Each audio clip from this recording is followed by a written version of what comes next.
Thanks for joining us today, Kelly. Would love to talk a little bit about how you've built such a successful practice over the years and what you attribute your success to. It's it didn't happen overnight. So I think it's a few different things, but one is without a doubt marketing. I realized long ago that what we do is a numbers game, and so the larger the number of people you're in front of, the greater your success. Because the whole line of even at some point a blind squirrel finds a nut, right? You know, Right. you're only going to get better by being in front of more people. So in other words, if I met with 10 people, right, and can only sell one of them or kind of get one of them to do what I wanted them to do as far as financial planning and investment management, the next time I get in front of the next 10 people, I'm probably going to be a little better, right? Because I met with 10 people. Right. And so I refined my story and I got better and I could kind of see the reactions and I could, do things better from the standpoint of, what people really wanted, understand it better. And I've always said, you've got to deliver if you come up with a new message, you've got to deliver it 20 times before someone really understands it, and before you get a feel for it, it feels natural. And so the more times I can deliver that message, the more I can kind of create it in a better way to get that point across. And So, I would, and I've always been a big marketing fan in general. So, getting in front of more people has always been a passion of mine anyway. And kind of one brought about the other. So it worked well. and Dean and Mike always used to say that to me. The key to being a successful advisor is be trustworthy, be good at your job, and be in front of more people. That's all you have to do. Just Yeah. just market the heck out of yourself, and the more people you're going to get in front of, the more opportunities that you're going to have. So, and I know you and I have talked about this quite a bit in the past, but you have a very specific way that you structure your practice um, based on a system. Do we want to talk about that for just a minute? Yeah. And I probably even say there's a number of different things involved now. As we've progressed, as we gotten bigger and bigger and bigger, we've required different things just to kind of keep us together. The first one of the first business books I read was the E Myth. So E-Myth, MYTH, by Gerber. And it really just talks about, when you have a business, there are certain departments, and you may be the only person in your business, but there are still certain departments with job functions, so everything from the person that, they talk about a person that owns a bakery, right? They're really good at baking, but what they got to realize is it's not just about baking, right? So they can bake, but someone's got to run the front counter. Somebody's got to do the finances. Somebody's got to do the advertising. Someone needs to clean the toilets, right?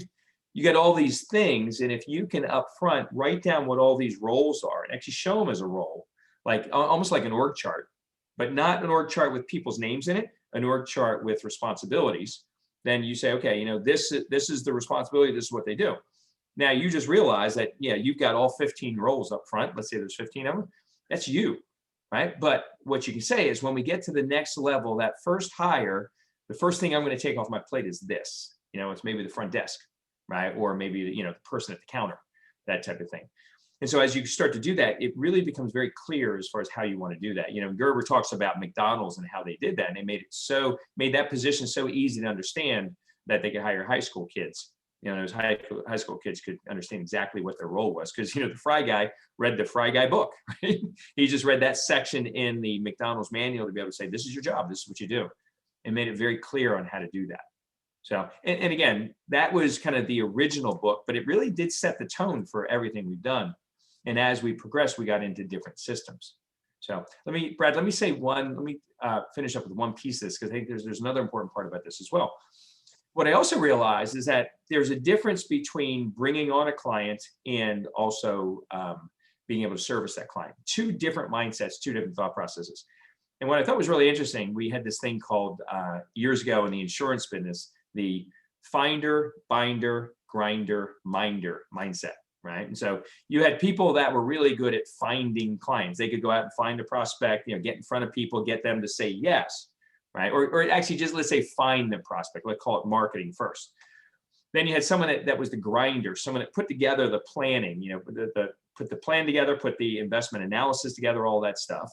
Then you had the binder, the person that actually would get the client to say, yes, I do want to sign on the bottom line. They signed. But then you had a completely different role, which was the minder. And the minder was the person that said, all right, they're already a client. I'm going to keep them a client. I'm really good at this role because I like to service that client. I don't necessarily like going out and finding new business or having to secure a new business or get someone to say yes. I just like taking care of people. And these are all different mindsets. And what I realized long ago is that typically the finder and binder is not the minder. And so I created two different departments for, we have a, call it business development team that is, and they're all certified financial planners. They're able to bring in clients and get them to say yes, right? Marketing team and business development. But they also have we call it wealth management. The first group, sales, business development, is called wealth advisory. And then the second group is called wealth management. The advisor brings it in, the managers take care of it. All CFPs, but the wealth managers have a completely different mindset because they really know how to take care of people. The beauty of it is that they can work with the current clients and bring in assets as well from those current clients. So we're now bringing in assets because we're bringing in new clients, and we're bringing in assets because our wealth managers are taking care of current clients so well that we don't lose clients and we bring in additional assets from those clients. So I thought that would make some clarity around that as well. That makes total sense to me. And we did something very similar with White Glove. I mean, we went from 20 employees in a basement to 130 employees, it's what felt like overnight. It was really just 4 or 5 years, but we went through that same mindset of, first we need people. And then it was more, okay, we actually need to identify the roles we need to fill. And we did the same thing, sort of like an org chart, but of responsibilities and necessities. And then it really helped us narrow down of, okay, this is the next person that we need to either strategically hire or find someone that's the right fit to put into that seat.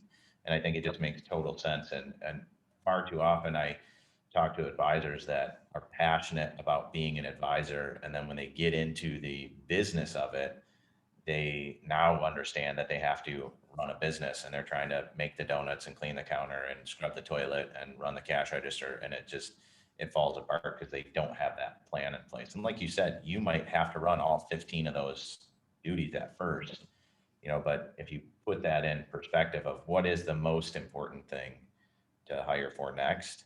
And then, obviously I'm a big fan of marketing and growth, and that's the way you do it, is getting in front of more people, but only if that funnel is tight. If you're just going to throw leads at something and not follow up with them, then you're missing the opportunities on those as well.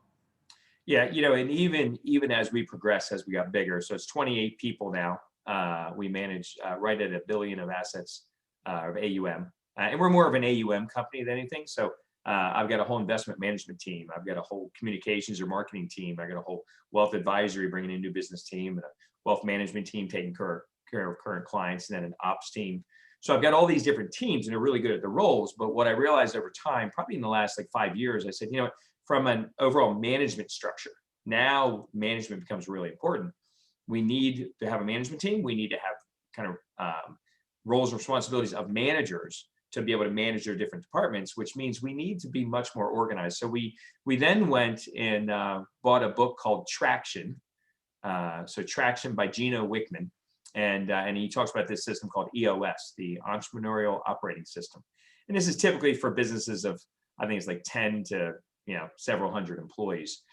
But basically it gave us a whole management structure on how to build a management team and what kind of meetings to have, and how to kind of take that management structure and bring it down to the lowest level of the firm, so they were all rowing the boat and we're rowing in the same direction. So that was kind of the next generation of the E-Myth, was EOS, and we've been doing that for about 5 years, and it's been really successful. So good stuff. You and I have talked about that quite a bit, and we use that at White Glove as well. And I can second your nomination to to go out there and check out that book and that structure. And even if you take 10% of it, it's well worth investing the time to read it and learn it. And well, Kelly, I think there's a ton of information in here. I know I promised you 5 to 10 minutes, so I think we're about that. Is there any final parting words you want to say? I really appreciate you being on the show today. I just think that that you can. My mom told me years ago, you can do anything you put your mind to, right? And so the more you can focus not on where you are, but where you want to go, the better off you are. Now, I'll kind of give you one little hint of something I do fairly often, probably about every couple of years or so. I was part of Dan Sullivan's strategic coach program for a number of years. And one of his biggest things he talked about was the 10 times mind expander. And great process where you just take whatever your revenue is right now. So whether you're making 100,000, million, 5 million, whatever it is, let's say it's $1 million. and then you just times it by 10. So now instead of making 1 million, I'm making 10 million, right? So now I've got $10 million of revenue coming in. What do I look like? What kind of company I am? It's kind of what it is you're basically setting it out there and saying, okay, at 10 million, you step out into that and then say, what would I look like? What would the company be like? What kind of employees would I have? Where would my offices be? How would I market? How many clients would I have? What kinds of clients? Kind of assets? What's my average sale? All these things become really good kind of elements of your growth. And what you're doing, instead of saying, okay, I'm growing by that, 10% per year or whatever it is, you're now looking at it as a 10x. If you fail miserably and only get a quarter of that growth in the next couple of years, well, you just 2.5 times your company. So it's a great exercise because it really does get you to think outside the box. It gets you out of your own way, but it gets you to build plans for such a bigger future that, again, even if you fail miserably, you're going to do well. Fail forward. That's what they like to say, right? If you're going to fail forward. Go So, forward. Exactly. all right. Thank you very much for being on today, Kelly. Really appreciate it, and appreciate the partnership we've always had. Absolutely. Good to see you. Thanks.